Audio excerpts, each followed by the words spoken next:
Boa noite. Boa noite. O governo afirma que vai usar todo o poder de polícia para que desconto do diesel chegue às bombas. Caminhoneiros reclamam do preço e Planalto diz que distribuição já está normalizada. Polícia Federal apura se reforma da casa de Temer foi feita para lavar dinheiro de corrupção. A informação está em planilha apreendida durante a Operação Scala em empresa do coronel João Batista Lima Filho, amigo do presidente. Justiça de São Paulo aceita denúncia de improbidade administrativa e enriquecimento ilícito contra João Dória e aplica multa de R$200 mil. O ex-prefeito é acusado de usar o slogan Acelera São Paulo em benefício próprio. O tucano nega e deve recorrer da decisão. Empresa italiana compra 70% da Eletropaulo por 5 bilhões e meio de reais. A Enel se torna líder em distribuição de energia no Brasil e alcança 17 milhões de consumidores. Trens da linha 13 Jade da CPTM, que liga a capital ao aeroporto de Guarulhos, passam a funcionar o dia todo. Passageiros criticam o intervalo de 30 minutos entre os trens. 30 ônibus são incendiados em Minas Gerais. Prédios públicos também foram atacados desde o fim de semana. A ordem teria partido de líderes da facção criminosa PCC, o primeiro comando da capital. O Jornal da Gazeta volta logo depois do intervalo com essas e outras notícias. Até já. O governo afirma que vai usar todo o seu poder de polícia para garantir que o desconto do diesel seja aplicado nas bombas. Para o Palácio do Planalto, a distribuição de combustível já está completamente normalizada. Alguns estados ainda sentem o reflexo da paralisação dos caminhoneiros, como Goiás, Distrito Federal e Paraíba. Neles, há a falta de gás de cozinha. No entanto, o Palácio do Planalto afirma que o abastecimento no país está normalizado. De acordo com o ministro Sérgio Ettigoyen, do Gabinete de Segurança Institucional, o governo agora se volta para fiscalizar a redução do diesel nas bombas. O gás de combustível está normalizado em todo o país em 100% nas distribuidoras.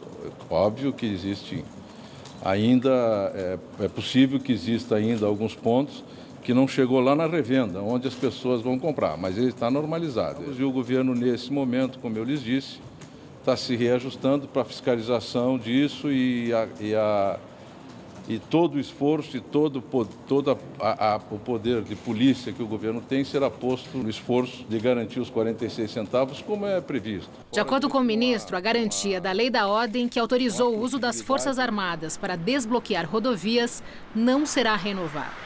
Além da fiscalização nas bombas, o governo agora vai concentrar esforços nas investigações sobre o lockout na paralisação dos caminhoneiros. A suspeita é que empresários do setor participaram do movimento e isso é proibido por lei. Já foram abertos mais de 50 inquéritos em todo o país. Só no estado do Amapá é que não houve nenhum caso.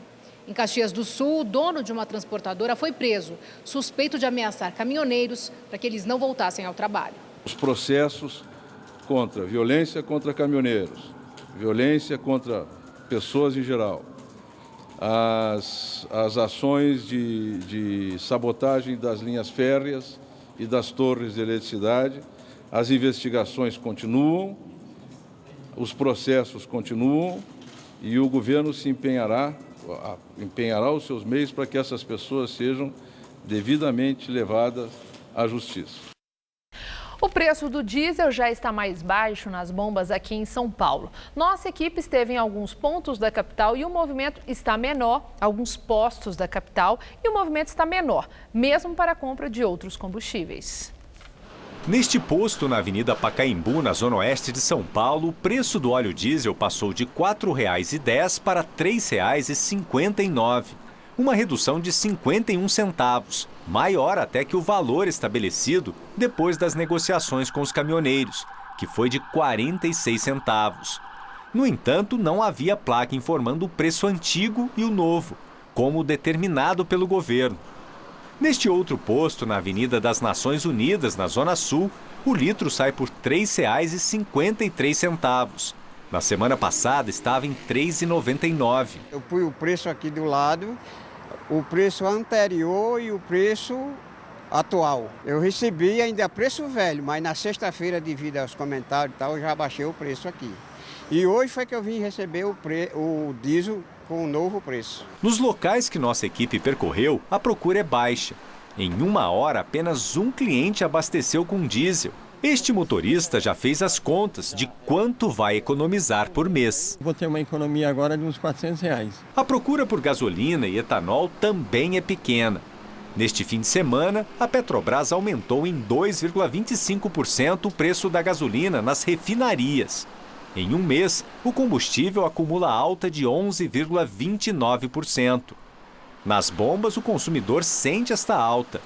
Segundo o Diese, entre o final de abril e maio, o preço médio da gasolina nas bombas passou de R$ 3,40 para R$ 5,00. Em relação ao diesel, apesar da queda de preço ser sentida em muitos postos, a expectativa da ANP, a Agência Nacional do Petróleo, é que o desconto leve até 15 dias para chegar aos consumidores de todo o país. Os postos que não repassarem o desconto poderão ser punidos e com multa pesada, que pode chegar a R$ 9.400.000.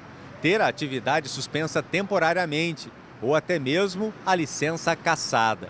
O governo divulgou também um número de telefone que deve ser usado pelo consumidor para denunciar os estabelecimentos que não baixarem o preço do óleo diesel. Basta mandar um WhatsApp para o número 61991496368. Olha, bravatas governamentais nunca deram certo. Quem tem mais de 40 anos lembra do ministro Funaro, dono de uma fábrica de brinquedos de plástico, e o grande estadista de Pedregulho, Orestes Quercia, mandando caçar boi no pasto, porque faltava carne no açougue. Hoje nós temos mais de 38 mil postos aqui no Brasil. Alguém acha, sinceramente, que é possível fiscalizar plaquinhas de preço e desconto em cada um dos postos? A concorrência deve se encarregar de acertar esses preços e não o time de gagás do presidente Temer, decretando isto ou aquilo. É mais fácil acreditar na mão invisível do mercado que num surto de bom senso naquelas cabeças brancas.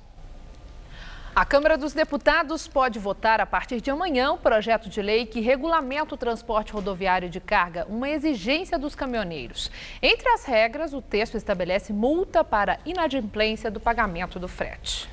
Esta semana também devem ser instaladas no Congresso comissões para analisar 3 medidas provisórias editadas pelo presidente Temer depois do acordo com os caminhoneiros. Entre elas, a MP 833, que prorroga a dispensa de pagamento de pedágio do eixo suspenso dos caminhões. Polícia Federal apura se a reforma da casa de Temer foi feita para lavar dinheiro de corrupção. A informação consta de uma planilha que estava na Argeplan, a empresa do coronel João Batista Lima Filho, velho amigo de Temer. O documento foi apreendido durante a Operação Scala em março, na qual o coronel Lima chegou a ser preso. A reforma que aparece na planilha como executada teria sido na casa de Temer em São Paulo, no bairro Alto de Pinheiros. Em depoimento, o engenheiro que tocou a obra para substituir acabamentos e fazer reparos no telhado contou que era Temer que ficava responsável por pagar os fornecedores, a partir do orçamento que ele entregava na época ao deputado federal. Para a polícia, essa reforma, que ocorreu há quase 20 anos, reforça a suspeita de que Temer e o coronel Lima usam as obras para lavar dinheiro de propina, inclusive as realizadas na casa de parentes, como a filha do presidente, Maristela, que é alvo de investigação.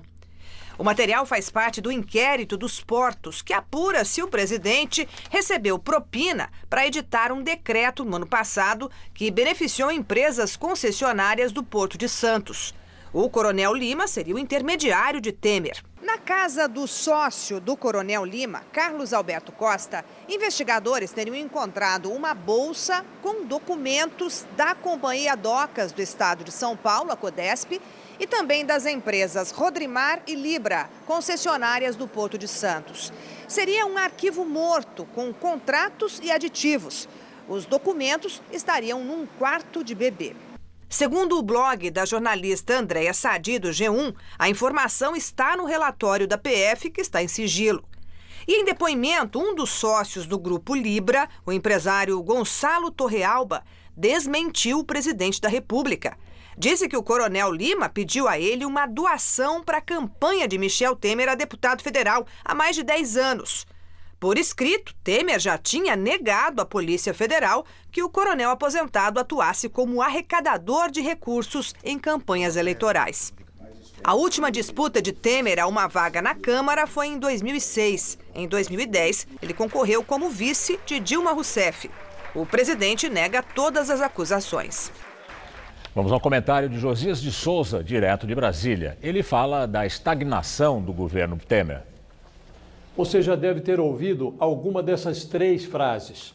Nada de relevante será votado no Congresso porque os parlamentares estão em campanha. Só no próximo governo será possível discutir o que fazer com o rombo da Previdência. Só depois de eliminar por completo o foro privilegiado vai se conseguir colocar todos os corruptos com mandato na cadeia. Essas frases possuem 2 elementos em comum. Elas são tão difundidas que parecem verdadeiras, mas são falsas. Quem tem vontade, trabalha. Dizia-se que só depois do fim do mandato, Michel Temer poderia ser processado por crimes anteriores à sua chegada ao Planalto. A procuradora-geral Raquel Dodge argumentou que a investigação poderia sim ser feita desde já. O Supremo concordou. E os inquéritos avançam de tal forma que os operadores de Temer já receiam que ele receba a visita dos rapazes da Polícia Federal quando descer a rampa do Planalto. As frases protelatórias são como artigos invisíveis de uma lei não escrita, a lei do empurra com a barriga. O Brasil vive uma emergência.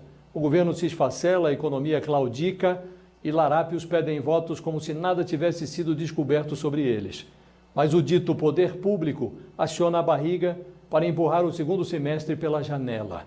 Triste o país que, sem lideranças, enfrenta tempos extraordinários sob o comando de personagens tão ordinários. Enquanto isso, os 13 milhões de desempregados cuidam dos minutos, porque as horas passam e a geladeira continua vazia. Boa noite.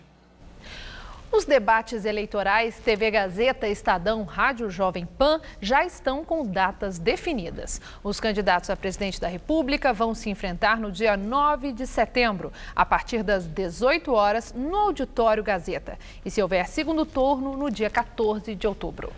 Os candidatos a governador do estado de São Paulo vão se enfrentar no dia 16 de setembro, também a partir das 6 da tarde, no Auditório Gazeta. Se houver segundo turno, também no dia 21 de outubro. Hoje à tarde, os organizadores apresentaram aos representantes dos partidos políticos as regras do debate. E daqui a pouco, Maria Lídia Flandre entrevista Floriano Pêssaro, deputado federal pelo PSDB, sobre as articulações políticas para as próximas eleições. Hoje, a linha 13 Jade da CPTM, que faz a ligação entre São Paulo e o aeroporto de Guarulhos, começou a operar comercialmente. Agora, os trens passam a funcionar o dia todo. Desde o fim de março, essa conexão operava em modo de teste, com horários restritos. Agora tá tranquilo, mas na semana passada, quando chegou de Brasília, o Cleison passou um sufoco para ir do aeroporto de Guarulhos ao centro de São Paulo. Peguei ônibus, peguei metrô, deu acho que umas 2 horas ou mais para eu poder chegar até o meu destino, né? Facilitou bastante. Hoje mesmo, para o tempo que eu gastei aqui, foi menos de 1 hora.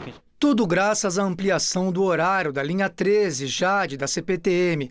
A partir de hoje, os trens que ligam a estação Engenheiro Goulart da linha Safira até ao aeroporto funcionam das 4 horas da manhã à meia-noite. E a tarifa, que era de graça desde a inauguração no final de março, passou a ser cobrada. R$ 4,00 como no metrô e na própria CPTM. O Luiz, que ia viajar com a família para o Recife, gostou da novidade. É muito bom, é ótimo. Antigamente a gente só iria ou de carona ou de táxi, né? De trem já é mais viável, fora o custo. E a gente não corre aquele risco de pegar um trânsito ou um imprevisto assim, né? Algumas pessoas não gostaram do intervalo entre as composições, de 30 minutos. Bem demorado, bem enrolado. Eu creio que muita gente chegar em cima da hora vai perder o voo, né? Além desse intervalo de tempo muito grande para alguns passageiros, alguns estão reclamando que o acesso até o aeroporto ainda não é pleno. Isso porque ao desembarcar aqui na estação, eles têm que se dirigir ali para aquele ponto de ônibus ali atrás para pegar um transfer que vai dar acesso aí aos terminais 2 e 3 de Guarulhos, os mais importantes do aeroporto. A sinalização na parada de ônibus é até que boa, mas não tem uma tabela com os horários. O jeito é esperar. A Margarete e o Gonzaga resolveram aguardar o próximo ônibus porque o primeiro já estava lotado. A gente está com tempo, né? E não tem problema, mas às vezes as pessoas estão em cima da hora e aí fica difícil. Se tivesse uma estação lá para a gente descer, seria melhor, né? Mas já melhorou bastante. O trecho até o aeroporto mais importante do país tinha sido prometido no início dos anos 2000, durante a gestão do então governador Geraldo Alckmin, do PSDB. Deveria ter ficado pronto em 2004, mas o que se viu foi uma sucessão de mudanças de projeto e atrasos. Nem para a Copa do Mundo em 2014 no Brasil, a linha, orçada em 2 bilhões e 300 milhões de reais, ficou pronta.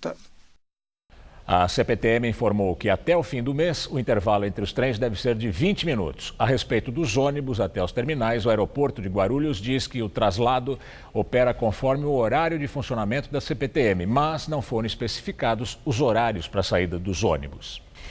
Dezenas de ônibus foram incendiados em Minas Gerais. Prédios públicos também foram atacados no fim de semana. A ordem teria partido de líderes da facção criminosa PCC, o primeiro comando da capital. Ao menos 30 ônibus e 4 carros foram atacados e incendiados em menos de 24 horas, em 16 cidades mineiras. A Polícia Militar investiga um áudio atribuído a integrantes do PCC que fala sobre uma ordem para queimar ônibus no Rio Grande do Norte e em Minas Gerais. Os ataques foram mais concentrados no Triângulo Mineiro e no sul de Minas. Foi registrado também pelo menos um ataque a ônibus ontem no Rio Grande do Norte.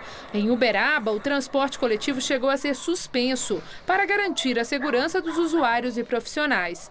De acordo com a prefeitura, o serviço foi retomado hoje pela manhã.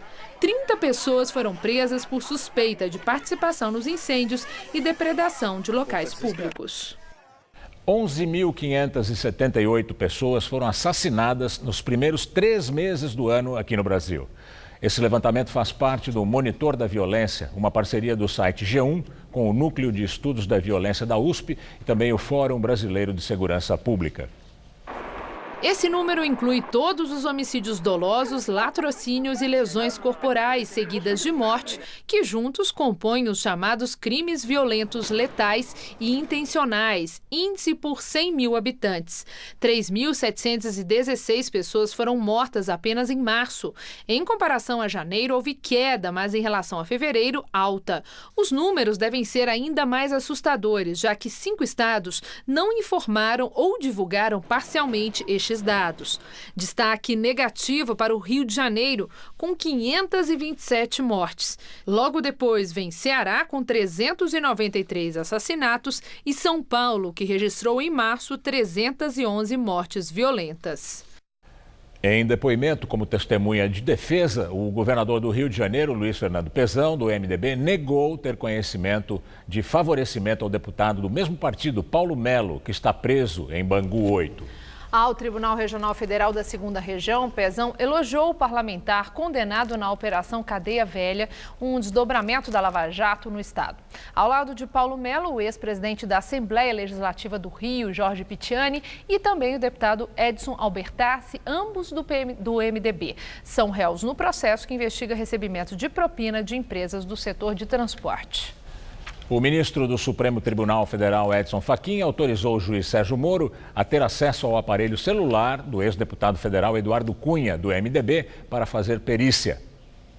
O pedido foi feito pela defesa de Eduardo Cunha para que seja verificada a autenticidade de mensagens trocadas pelo ex-deputado e encontradas pela Polícia Federal. Uma delas é uma conversa entre ele e o ex-ministro Henrique Eduardo Alves, do MDB, em 2012, quando os dois eram deputados e em que o então vice-presidente da República, Michel Temer, foi citado. Alves contou a Cunha o resultado de uma conversa com Joes, que para a polícia trata-se do empresário Joesley Batista. Os dois falam de convites. Para os investigadores, seria um código para mencionar o pagamento de propina. Joes aqui, saindo. Confirme dos 3 convites, 1 RN, 2 SP, disse a ele, escreveu Alves. Cunha respondeu, ou seja, ele vai tirar o de São Paulo para dar a você? Isso vai dar merda com Michel. e ele não estaria dando nada a mais.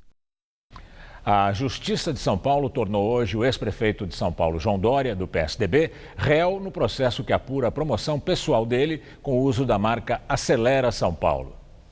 Segundo o processo que corre na 6ª Vara da Fazenda Pública de São Paulo, o tucano é acusado de fazer promoção da imagem pessoal dele com dinheiro público, por uso oficial do slogan Acelera São Paulo, na época em que era prefeito. Ao tornar João Dória réu, a juíza Cíntia Tomé impôs uma multa de R$200 mil e abriu o processo contra ele por crime de improbidade administrativa e enriquecimento ilícito. Apesar do processo, a juíza permitiu que João Dória volte a usar o slogan Acelera São Paulo, agora que ele deixou a prefeitura depois de cumprir menos de 1/3 do mandato. A juíza entendeu que, ao sair do cargo, Dória não é mais agente público e tem, portanto, direito de usar a marca em benefício da própria imagem. Esse é o 3º processo em que João Dória se torna réu. Numa outra ação que corre na Justiça Paulista, ele é acusado de usar a marca São Paulo Cidade Linda também para se promover pessoalmente a partir de projetos bancados com dinheiro da prefeitura. O tucano também é réu no processo que investiga irregularidades na parceria público-privada da Iluminação Pública de São Paulo, que derrubou a ex-presidente do Ilume, Denise Abreu, flagrada ainda na gestão Dória, em áudios que indicam recebimento de propina paga pelas empresas vencedoras da licitação. Em nota, a assessoria de João Dória disse que a Justiça reconheceu que o ex-prefeito de São Paulo não usou dinheiro público para se beneficiar. Os advogados do tucano também dizem que vão recorrer da multa aplicada pela juíza. Empresa italiana compra 70% da Eletropaulo. Com isso, a Enel se torna líder em distribuição de energia no Brasil, com mais de 7 milhões de consumidores na base de clientes. A chinesa State Grid perdeu a liderança e passou a ser a 2ª maior distribuidora. A Enel pagou 5,5 bilhões de reais pela transação. Uma lei que regulamenta o tratamento de dados no ambiente digital da Europa deve influenciar as regras brasileiras para a proteção dessas informações. Mas, por enquanto, pouca coisa mudou para quem tiver dados vazados no Brasil. Pouca gente notou que sites e aplicativos mudaram as políticas de segurança nos últimos dias aqui no Brasil. Não exatamente, né? Sempre procuro ler os termos, mas às vezes os termos são tão longos também, né? Que você está naquela pressa de aprovar lá e acaba passando um pouco, mas é importante, né? As atualizações que chegam para nós são reflexos das mudanças impostas para as empresas que atuam na União Europeia. Desde 25 de maio começou a valer por lá o GDPR, o Regulamento Geral de Proteção de Dados. É um conjunto de regras que obriga, entre outras coisas, uma autorização individual para qualquer tipo de uso dos dados e políticas mais rigorosas de proteção dessas informações. As multas são pesadas e podem chegar a 20 milhões de euros ou 4% da receita anual da empresa. Você preenche, por exemplo, um cadastro em algum lugar, em algum site de compras, e a partir daí, além do seu cadastro, o site tem também tudo que você pesquisou dentro dele, tudo que você comprou dentro dele. Eventualmente você vai deixar seu número de cartão de crédito, você começa a deixar uma série de outras informações lá dentro. Isso num site de compra. Se for uma rede social, por exemplo, você começa a deixar opiniões sobre política, você começa a deixar opiniões sobre religião. Com o regulamento geral, a Europa passa a ter a legislação mais moderna do mundo no que diz respeito à proteção dos dados dos cidadãos.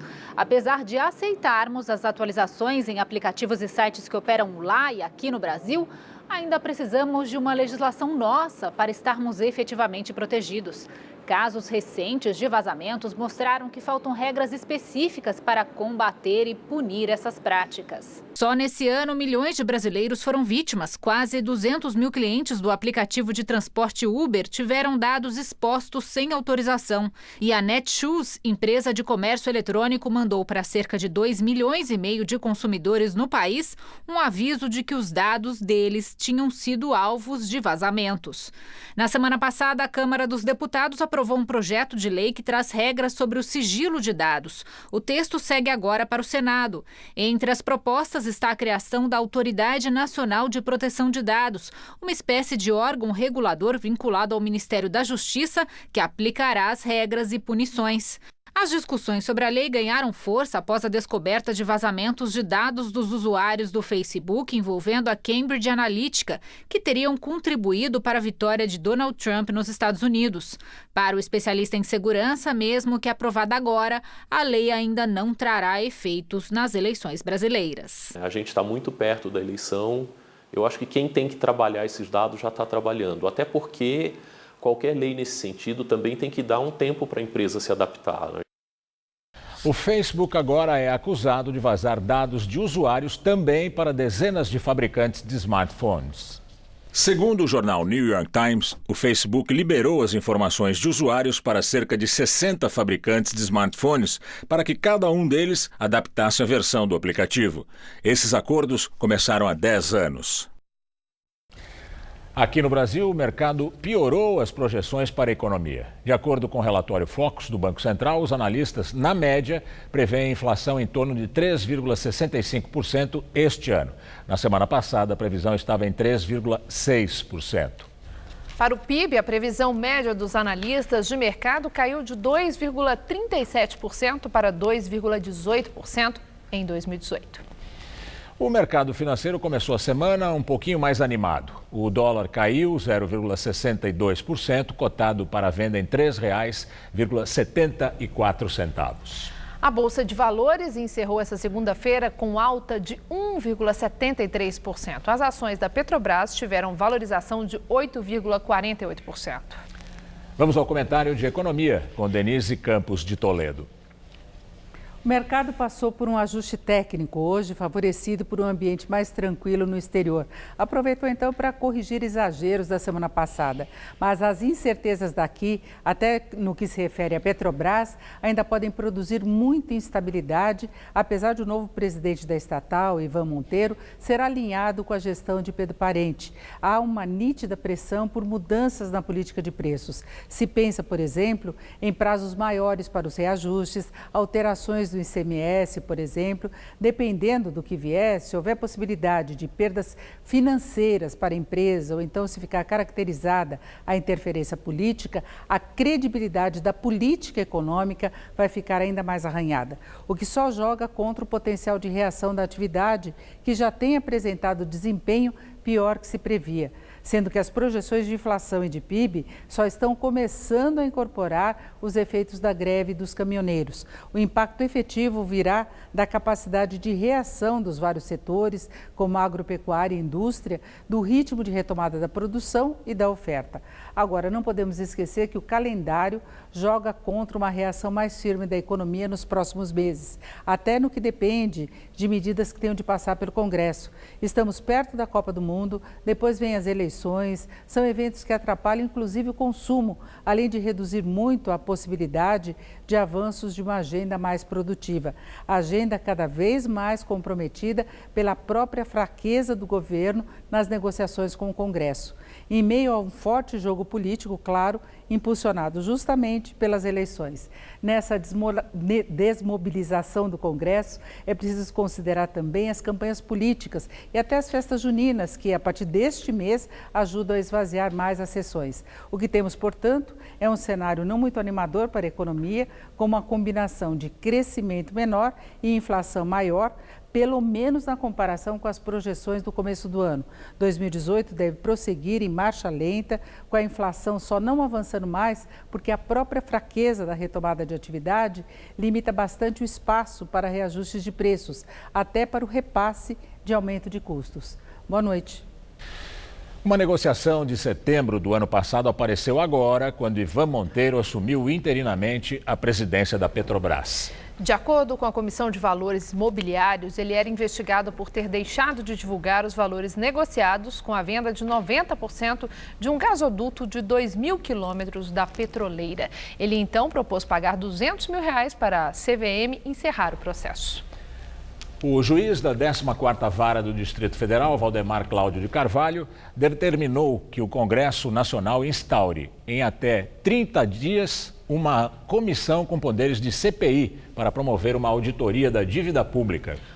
O O magistrado atendeu a um pedido da Associação Auditoria Cidadã da Dívida. O juiz ainda instituiu uma multa pessoal ao presidente do Congresso, senador Eunício Oliveira, do MDB do Ceará, no valor de R$100 mil por dia de descumprimento da decisão. A Justiça Federal alega que a fiscalização é necessária, já que há quase 30 anos o endividamento histórico brasileiro não é examinado. Faltando só 10 dias para a Copa do Mundo, os brasileiros vão às compras no comércio popular para abastecer o estoque de acessórios verde e amarelos. Tudo para turbinar a torcida pela nossa seleção. Mas o movimento ainda é tímido, fraquinho, segundo os comerciantes. A rua 25 de março já está coberta de verde e amarelo por todos os lados, inclusive ali em cima, com as tradicionais fitinhas coloridas. A bandeira nacional está praticamente na mão de todos os ambulantes. E claro que o barulho das buzinas não poderia faltar, né? Vamos fazer barulho, gente! Essa barulhenta sai a R$ 35, mas a variedade é tanta que tem até de 5. Opção para torcer para a seleção canarinho, aliás, é o que não falta. Tem desde chaveiros comuns até acessórios para carros, como as capinhas de retrovisor ou a bandeira de capô. Quando o assunto é roupa de criança, então... Mas aí é camisetinha. Tá quanto a camisetinha? 15.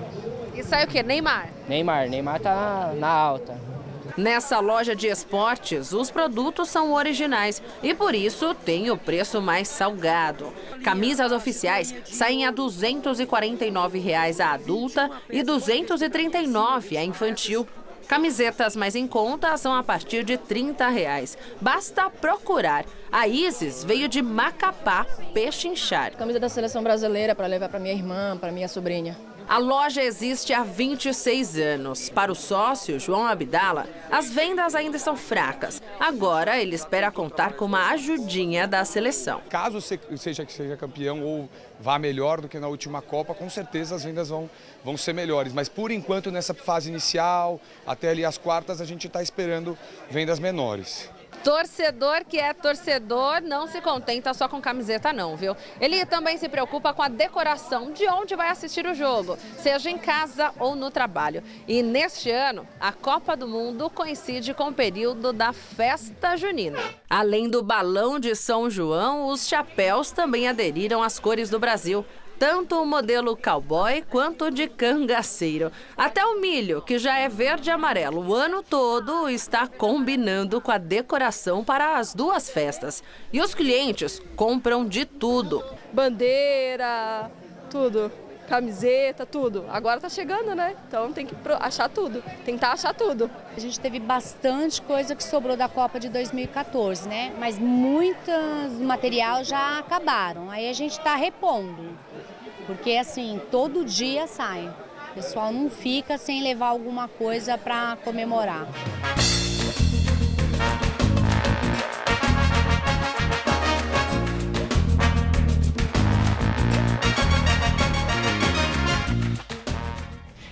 Rodada de fim de semana no futebol, o Santos goleou o Corinthians, perdeu o Palmeiras e levou a melhor no clássico contra o São Paulo. No clássico, no sábado, o São Paulo saiu na frente nessa falha da defesa do Palmeiras.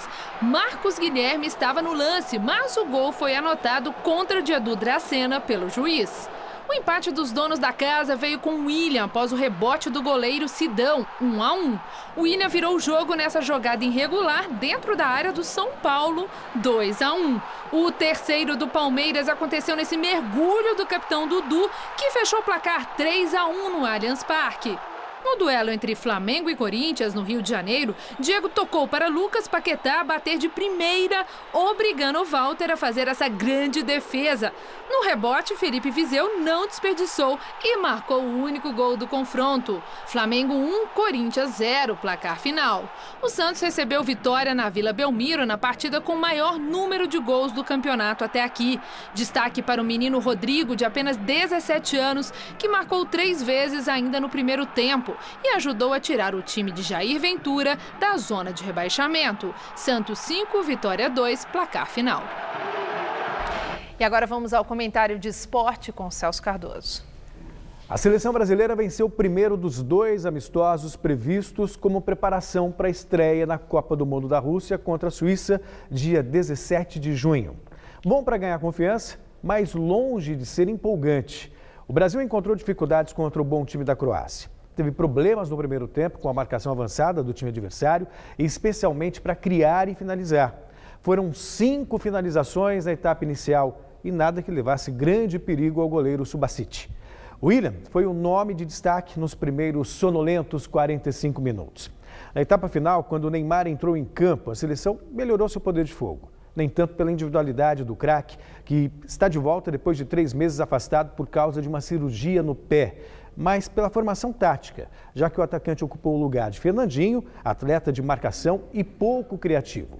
Com a entrada de Neymar, de quem mais se espera no Mundial, Felipe Coutinho atuou como real armador e a seleção se mostrou mais criativa. E assim, o craque conseguiu fazer 1-0 após boa jogada tramada.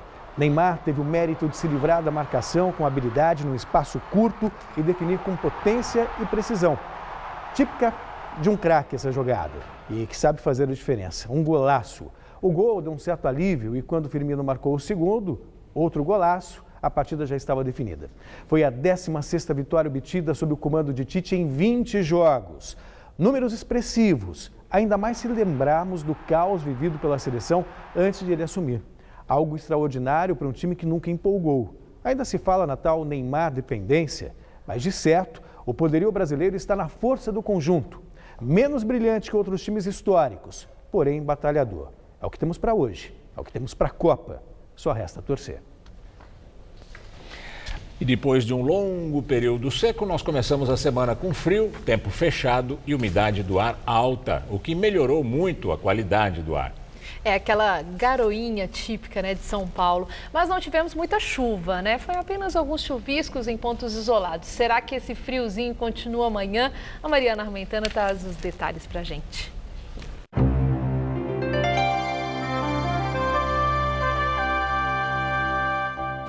A temperatura sobe um pouquinho aqui em São Paulo, mas a sensação ainda é de frio em praticamente todo o centro-sul do país.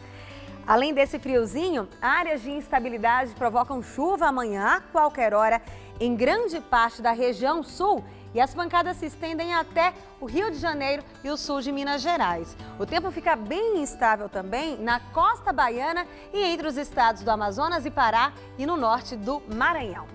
Vamos ver aqui a nossa tabela de temperaturas?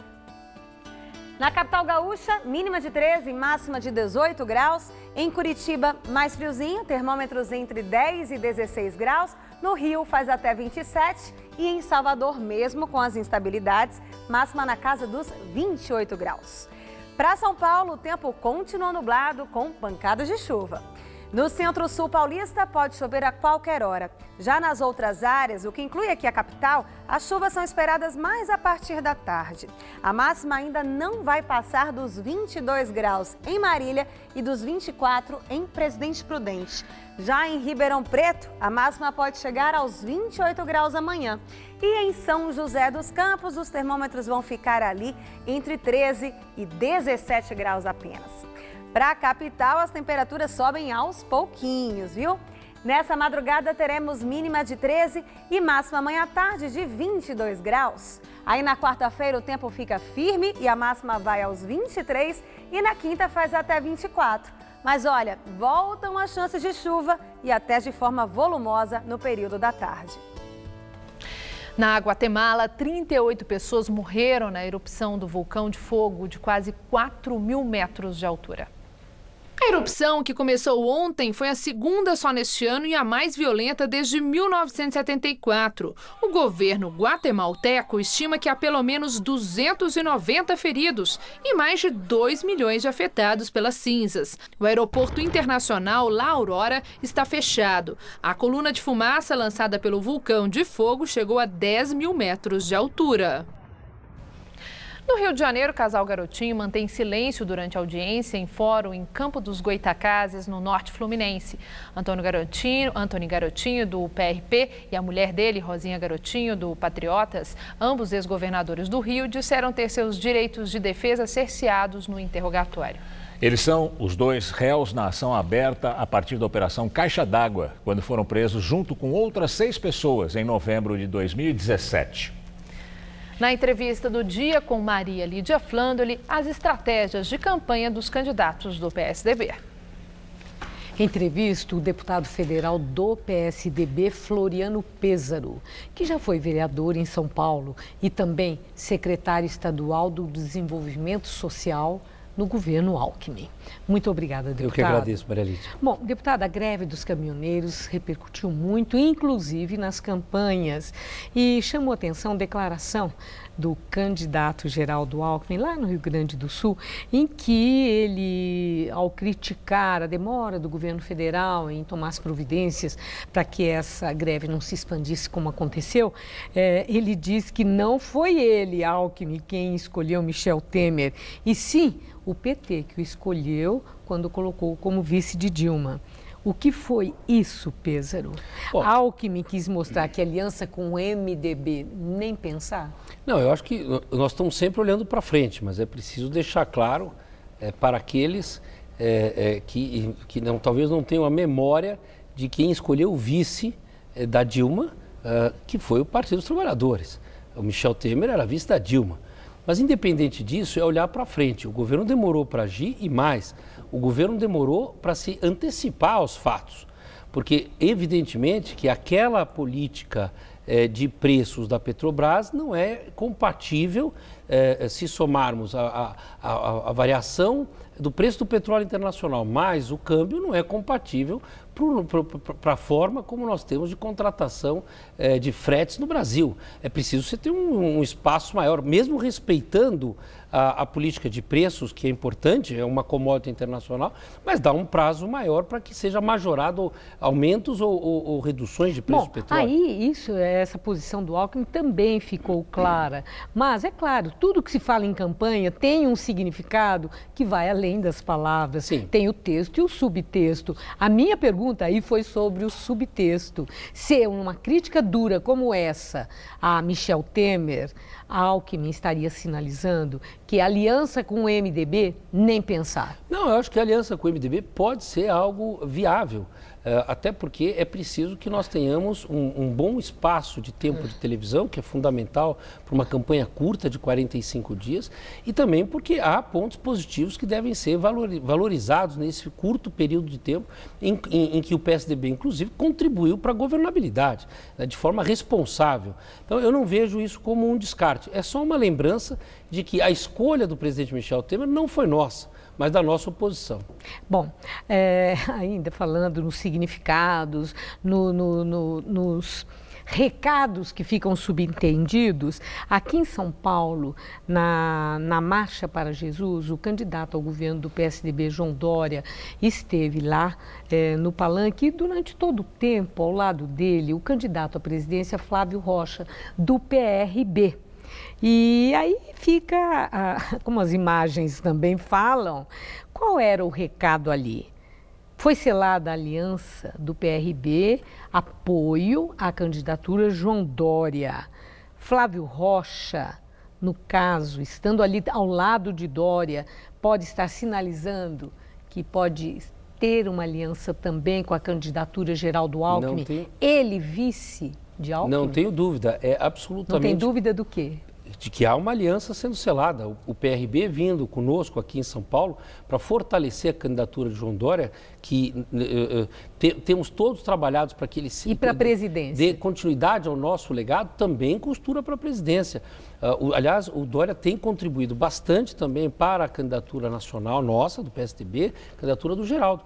E a candidatura do Alckmin, do Geraldo Alckmin, se fortalece na medida em que os partidos vão se fortalecendo também nas bases estaduais. Mas aí, então, Flávio Rocha é candidato à presidência, ele desiste ou ele seria acho que um preferencial vice de Alckmin? Pode ser um vice, pode ser uma composição.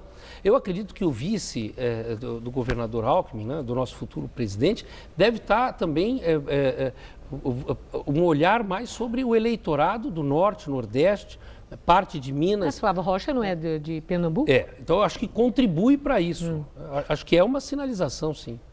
Bom, e no PSDB já se fala muito que num segundo turno Alckmin estará no segundo turno e que o adversário vai ser aquele que for indicado pelo ex-presidente Lula, porque se acredita que o adversário do PSDB ainda é o PT. E aí eu pergunto, que estratégia é essa? Vocês subestimam a força de Bolsonaro? Não, veja, não é uma questão de subestimar, pelo contrário, há um respeito a todos os candidatos. O que nós avaliamos do ponto de vista político é a questão da consistência de cada um dos candidatos. Quem conhece a política e conhece a eleição, sabe que o eleitor, na hora do voto, vai buscar o mais preparado. E todos nós sabemos que o mais preparado para governar o Brasil é o Geraldo Alckmin. Aliás, ao contrário do que se pensa, o Bolsonaro é um verdadeiro embuste, não é?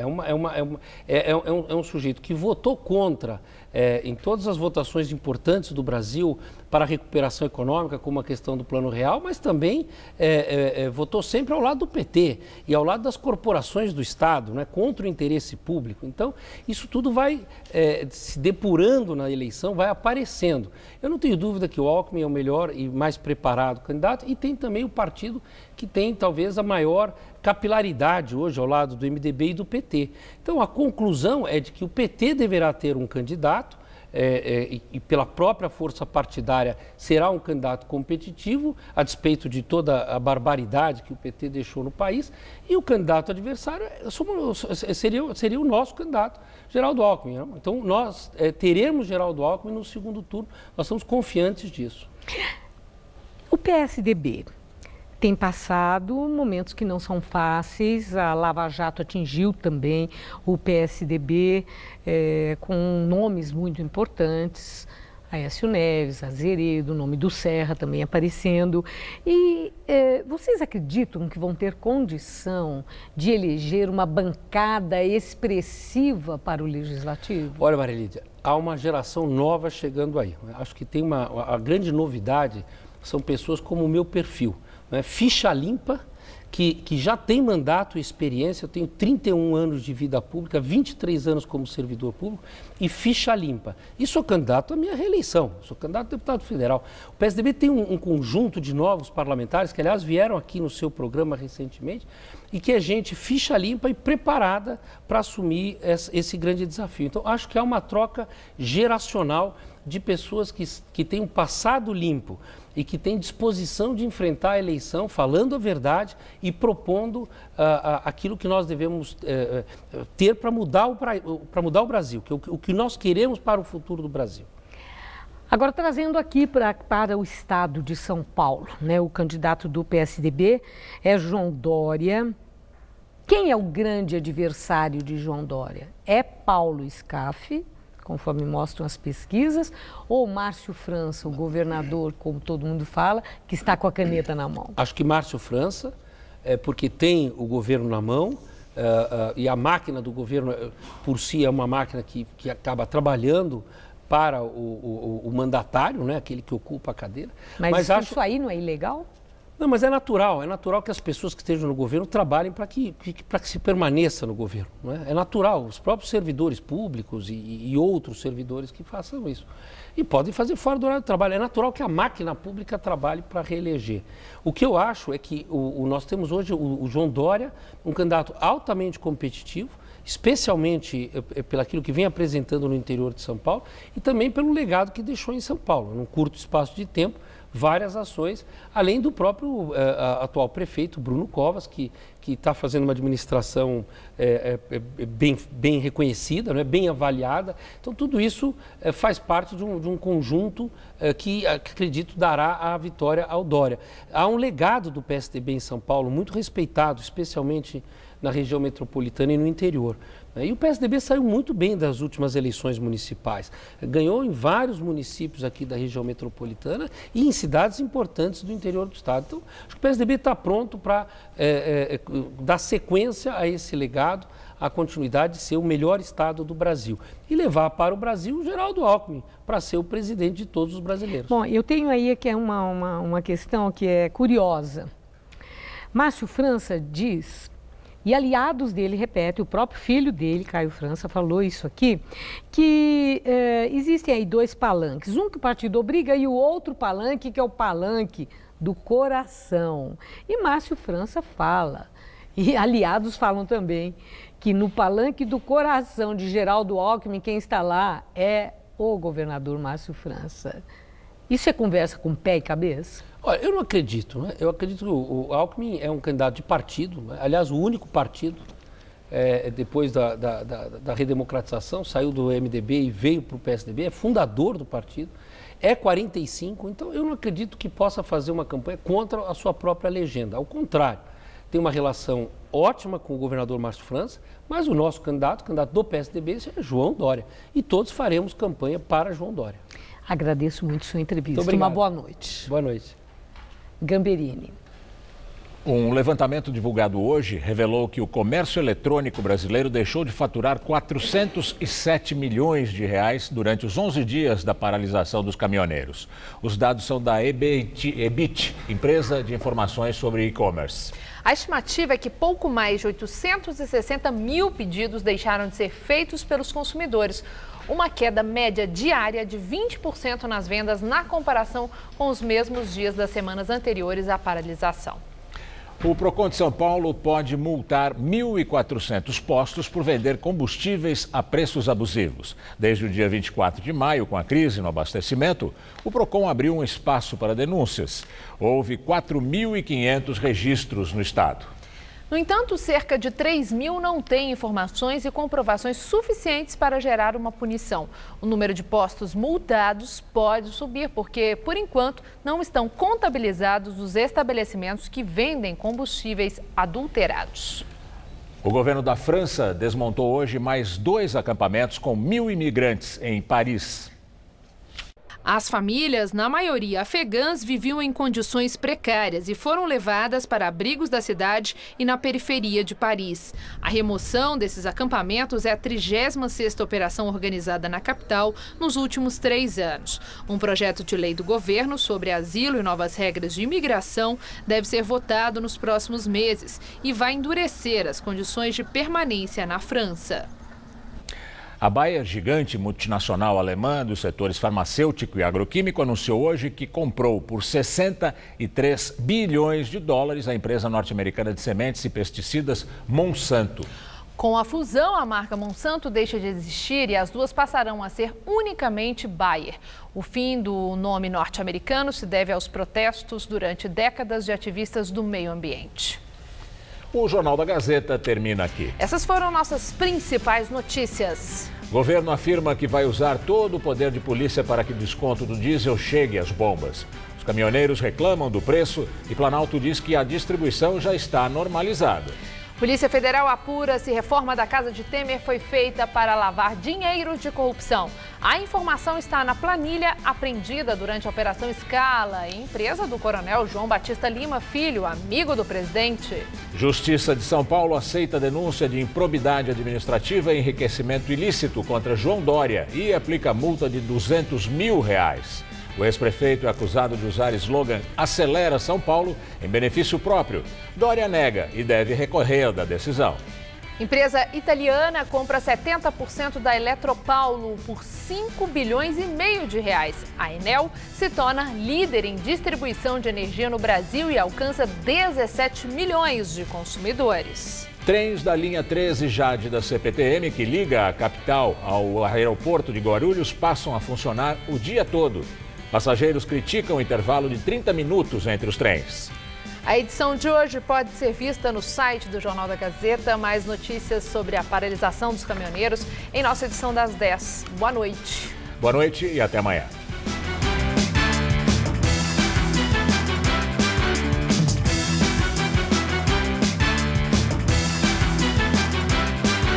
Próxima sexta, 11h30 da noite, em Hora do Voto, Maria Lídia entrevista o pré-candidato ao governo de São Paulo pelo PT, Luiz Marinho.